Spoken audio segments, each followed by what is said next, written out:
여러분, 혹시 GDP 5% 성장을 자랑하는 세계 2위 경제 대국에서 노인들이 당장 먹을 밥을 달라며 거리고 쏟아져 나와 통곡하는 광경을 상상해 보셨습니까? 이것은 무슨 공포 영화의 설정이 아닙니다. 지금 중국이라는 거대한 집구석에서 실제로 벌어지고 있는 처참한 현실입니다.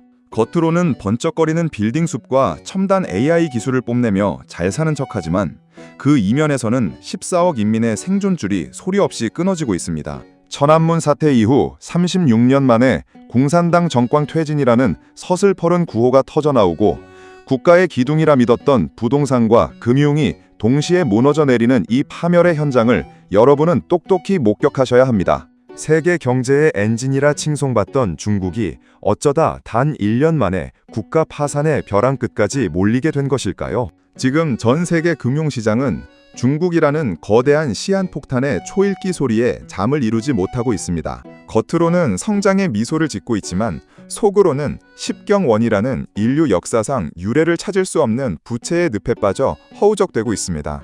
십경원이라는 숫자가 감이 오십니까? 조가 1만 개 모여야 1경입니다. 그런 경이 10개나 쌓여있는 이 미친 빚더미 위에서 중국은 지금 가짜 부자 행세를 하고 있는 겁니다. 이 위기는 절대로 남의 나라 이야기가 아닙니다. 중국 경제가 빙계하는 순간 우리나라의 수출길은 절벽처럼 끊기고 우리들의 일자리와 아파트 가치 역시 거대한 쓰나미에 휩쓸리게 될 것이기 때문입니다. 여러분, 혹시 중국의 중소형 은행들이 하룻밤 사이에 문을 닫고 예금자들이 내 돈 내놓으라며 은행 앞에서 피눈물을 흘리고 있다는 사실을 알고 계셨습니까? 중국 정부는 이들의 비명소리가 전 세계에 퍼지는 것을 막기 위해 인터넷 검열 시스템을 가동하여 통째로 지워버리고 있지만 진실은 결코 가려지지 않습니다. 이 영상은 단순히 통계 숫자를 나열하는 지루한 이야기가 아닙니다. 14억 명의 억눌린 절망이 어떻게 분노의 화염으로 변하고 있는지, 그리고 시진핑 정권이 왜 경제를 포기하면서까지 철권 통치라는 악수를 둘 수밖에 없는지 그 지옥 같은 인과관계를 추적하는 대서사시입니다. 오늘 이 통찰을 얻지 못하신다면 당신은 앞으로 닥칠 글로벌 경제 대공황의 시대에서 소중한 자산을 지켜낼 마지막 방패를 잃게 될 것입니다. 국제 금융시장의 지표들은 이미 중국의 심장이 멈추고 있음을 가리키고 있습니다. 공감하신다면 댓글로 숫자 1번을 남겨주세요. 구독과 좋아요도 클릭 부탁드립니다. 그럼 바로 이야기 이어가겠습니다. 중국 정부가 대대적으로 발표한 2025년 GDP 5% 성장이라는 숫자. 여러분은 이 숫자를 고지곳대로 믿으십니까? 경제가 5%나 성장한다면 시장에 온기가 돌고 물가도 적당히 올라야 정상입니다. 그런데 이상한 일이 벌어집니다. 중국의 연간 소비자 물가 상승률은 0%대에 머물고 있습니다. 이것은 경제학적으로 앞뒤가 전혀 맞지 않는 귀괴한 현상입니다. 결국 정부가 장부상 숫자만 억지로 꿰맞춘 화장빨 성장이라는 결정적인 증거입니다. 더 충격적인 것은 중국이 기록한 사상 최대의 무역 흑자 뒤에 숨겨진 잔인한 진실입니다. 많은 사람이 중국 제품이 전 세계에서 잘 팔려서 돈을 많이 번 줄 알지만 실상은 그 반대입니다. 14억 인민이 미래가 불안해 지갑을 완전히 닫아버리고 공장들이 가동을 멈추면서 원자재와 소비재 수입이 급감해 발생한 뼈아픈 불황형 흑자일 뿐입니다. 이것은 마치 병든 거인이 먹지도 못하고 쓰지도 못해서 몸 안에 피가 마르고 있는 것과 같습니다. 돈이 돌지 않는 경제는 이미 시체나 다름없습니다. 중국의 내수 시장은 이미 얼음장처럼 차갑게 식어버렸습니다. 화려했던 베이징과 상하이의 백화점들은 손님이 없어 유령 건물이 되었고 골목 상점들은 연일 폐업 공고를 붙이며 사라지고 있습니다. 정부는 끊임없이 수천조 원의 돈을 풀어 부양책을 쓴다고 떠들지만 그 돈들은 인민들의 주머니로 한 푼도 흘러 들어가지 않습니다. 대신 부패한 관료들의 뒷주머니로 사라지거나 갚아도 줄어들지 않는 산더미 같은 부채의 이자를 막는데 전액 투입되고 있습니다. 겉모습만 번지르르한 5%는 마법 뒤에 숨겨진 진실은 14억 명의 굶주림과 깊은 절망입니다. 여러분, 똑똑히 들으셔야 합니다. 경제 지표는 조작할 수 있어도 인민들의 텅 빈 밥그릇은 조작할 수 없습니다. 밥을 달라고 외치는 노인들의 절규가 자금성의 붉은 담장을 넘고 있습니다. 과거의 영광에 취해 현실을 부정하는 독재자의 오판이 국가 전체를 끝이 보이지 않는 낭떠러지로 밀어넣고 있습니다. 중국의 흑자 소식에 박수칠 때가 아닙니다. 그것은 폭발하기 직전의 압력솥에서 새어나오는 마지막 비명입니다. 중국 인민들이 소비를 완전히 멈추게 된 근본적인 원인은 바로 디플레이션이라는 괴물의 공포 때문입니다. 물건값이 오늘보다 내일 더 떨어질 것이라는 확신이 들 때 사람들은 절대로 오늘 지갑을 열지 않습니다. 14억 명의 거대한 인구가 동시에 소비를 중단하니 기업들은 재고가 산더미처럼 쌓여 파산하고 살아남기 위해 자비 없이 직원을 해고합니다. 직장을 잃은 사람들은 소득이 끊기니 지갑을 더 굳게 닫게 되고 이 지독하고 잔인한 악순환의 늪에 중국 경제가 통째로 빠져버렸습니다. 인민들은 이제 고기 대신 싼 채소를 사고 새 옷 대신 헌옷을 수선해 입으며 하루하루를 연명하고 있습니다. 이것은 단순히 돈을 아끼는 차원의 문제가 아닙니다. 미래에 대한 희망이 완전히 증발했다는 심리적 사형 선고입니다. 공산당은 소비를 살린다며 각종 쿠폰을 뿌리고 애국 소비를 강조하지만 인민들은 이제 싸늘한 눈초리로 정권을 바라보고 있습니다. 그들은 이미 본능적으로 알고 있습니다. 국가의 창고는 텅 비었고 빚은 감당할 수 없을 만큼 쌓여 있다는 사실을 말입니다. 시장의 신뢰가 무너진 자리에는 오직 생존 본능만이 남습니다. 돈을 쓰지 않고 현금을 쥐고 있어야만 살아남을 수 있다는 공포가 중국 대륙 전체를 지배하고 있습니다. 디플레이션은 인플레이션보다 100배는 더 무서운 파괴력을 가졌습니다. 한번 시작된 가격 하락의 소용돌이는 국가가 어떤 부양책을 써도 멈추기 힘든 관성을 가집니다. 일본이 겪었던 잃어버린 30년이 중국에게는 잃어버린 100년이 될 수도 있다는 전문가들의 경고가 현실로 다가오고 있습니다. 물건이 안 팔리니 공장은 멈추고 비싼 기계들은 녹슬어 갑니다. 중국산 저가 제품들이 전 세계로 덤핑 수출되며 글로벌 시장 질서를 파괴하고 있지만 정작 중국 내부에서는 온기가 사라진 지 오래입니다. 14억 명의 거대한 시장이 순식간에 차가운 무덤으로 변해가는 이 광경을 여러분은 믿기 어려우시겠지만 이것이 바로 오늘날 중국이 마주한 민낯입니다. 중국이라는 거대 공룡을 무너뜨릴 진짜 치명적인 뇌관은 따로 있습니다. 국가와 기업 그리고 가계부채를 모두 합치면 무려 8경원에서 10경원에 달한다는 분석이 쏟아지고 있습니다.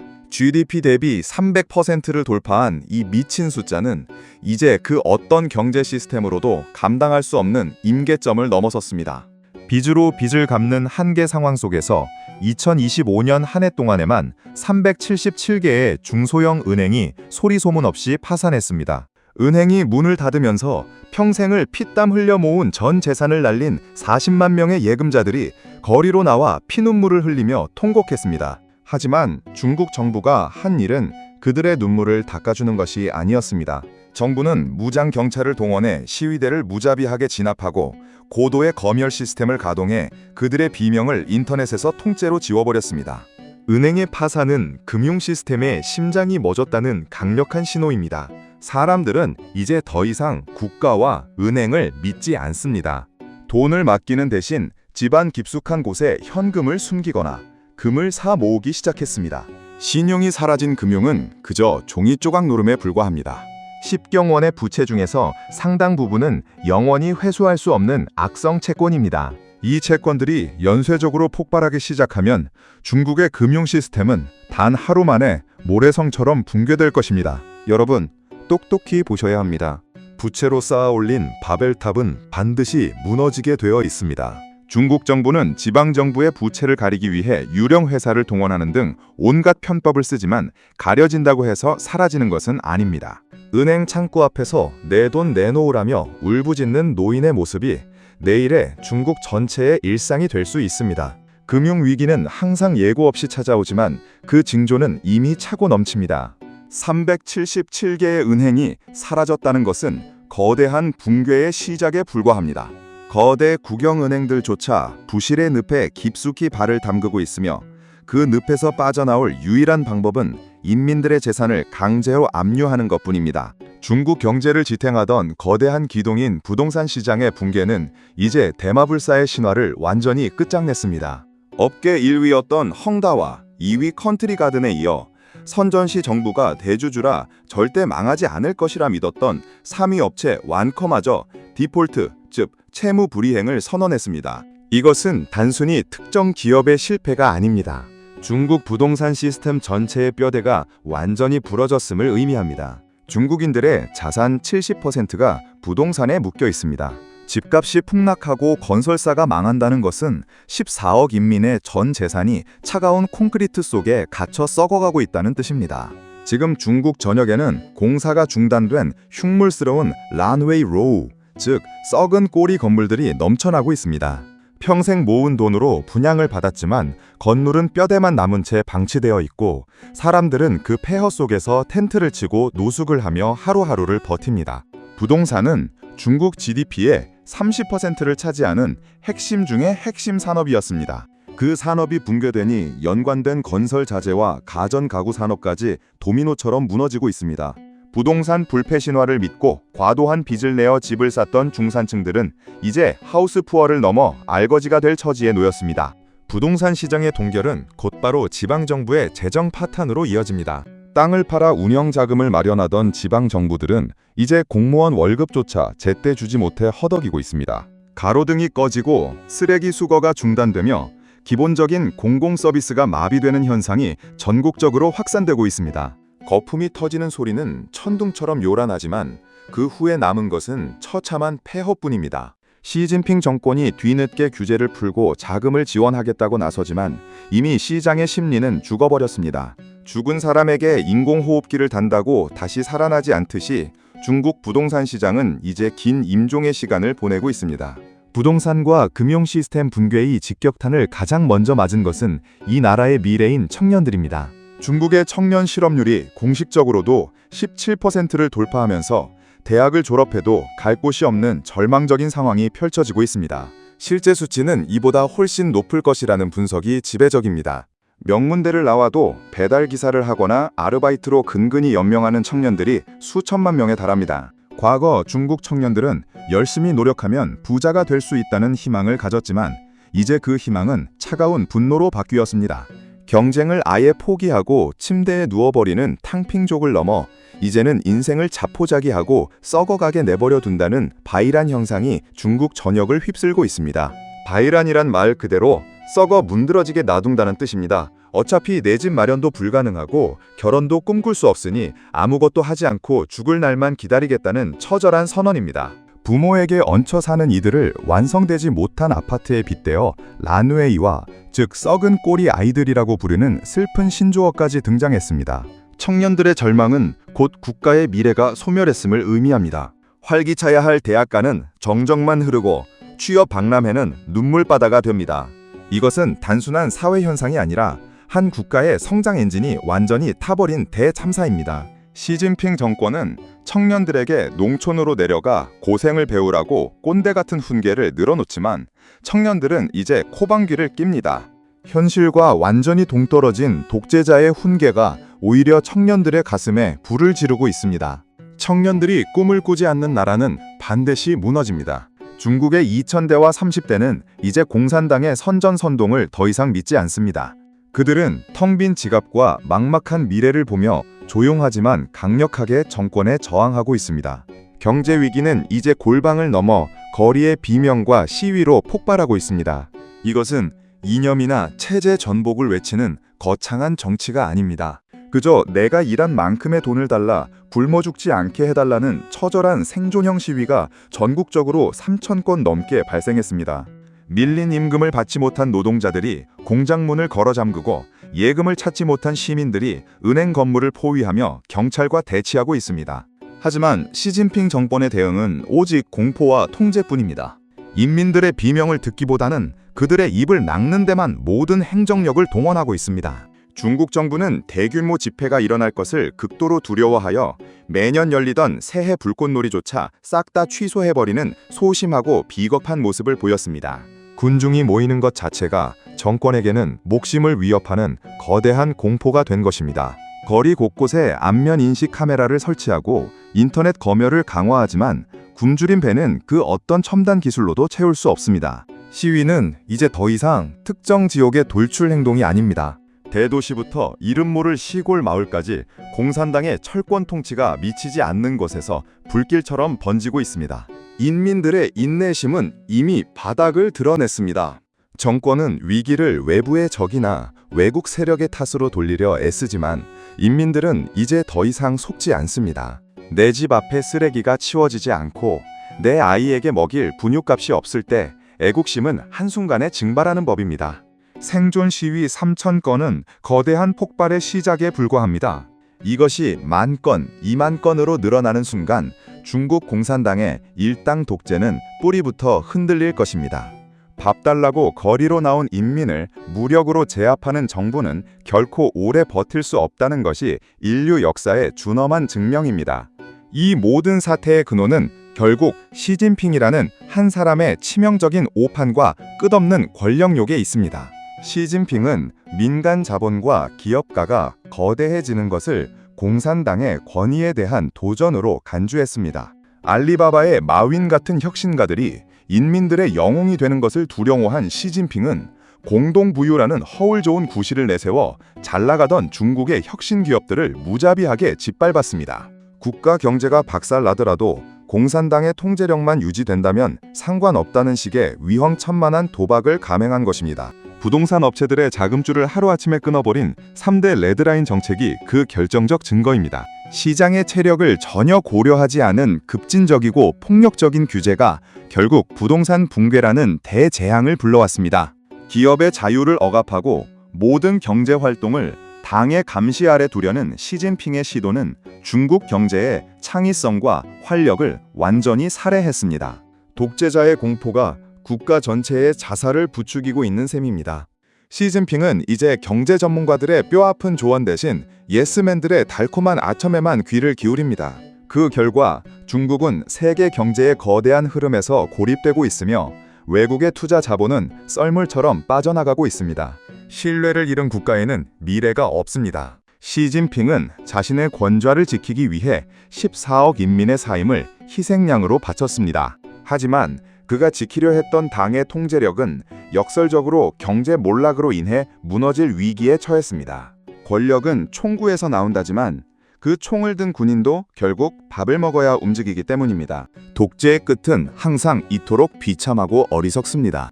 중국의 몰락은 시진핑 1인 독재가 가져온 필연적인 인재입니다. 중국 지방정부의 재정 파탄은 우리가 상상하는 것보다 훨씬 심각하고 은밀합니다. 부동산 시장이 완전히 붕괴하면서 땅을 팔아 전체 재정의 40% 이상을 충당하던 지방정부의 현금줄이 단칼에 끊겼습니다. 그러자 이들은 LGFV, 즉 지방정부 자금 조달용 특수목적법인이라는 유령 회사를 세워 장부 밖에서 천문학적인 비밀 빚을 끌어다 썼습니다. 그 규모만 무려 7,600조 원에 달한다는 추정치가 나오고 있습니다. 이 어마어마한 돈은 사람이 살지 않는 유령 도시의 인프라 사업에 쏟아부어졌고 이제는 회수 불가능한 거대한 쓰레기가 되었습니다. 이 숨겨진 빚은 중국 경제의 몸속 깊숙이 퍼진 암세포와 같습니다. 중앙정부조차 그 정확한 규모와 실태를 파악하지 못할 정도로 방대하고 복잡하게 꼬여 있습니다. 결국 이 빚을 막지 못해 중소은행들이 연쇄 파산하고 서민들의 소중한 노후 자금과 예금까지 함께 타버리고 있습니다. 지방 관료들은 자신들의 승진과 실적을 위해 빚을 내어 가짜 성장을 만들었지만 그 청구서는 이제 고스란히 아무 죄 없는 인민들의 몫이 되었습니다. 유령 회사가 만든 가짜 번영이 현실의 재앙이 되어 돌아온 것입니다. 7,600조 원의 빚은 그 어떤 부양책으로도 해결할 수 없는 수준입니다. 지방정부의 파산은 공공서비스의 전면 중단을 의미하고 이는 곧 국가 시스템의 완전한 마비를 뜻합니다.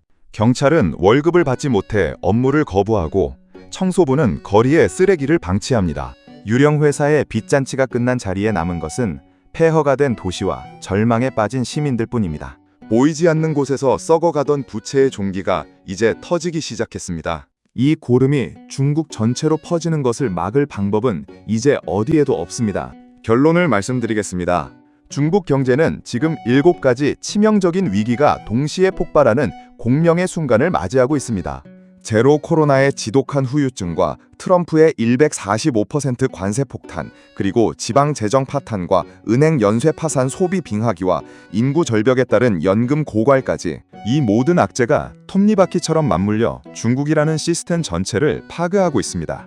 중국의 미래는 이제 장기 불황이나 소련식 연쇄 붕괴 중 하나로 치닫고 있습니다. 어떤 길이든 그 결말은 인류 역사상 가장 처참할 것입니다.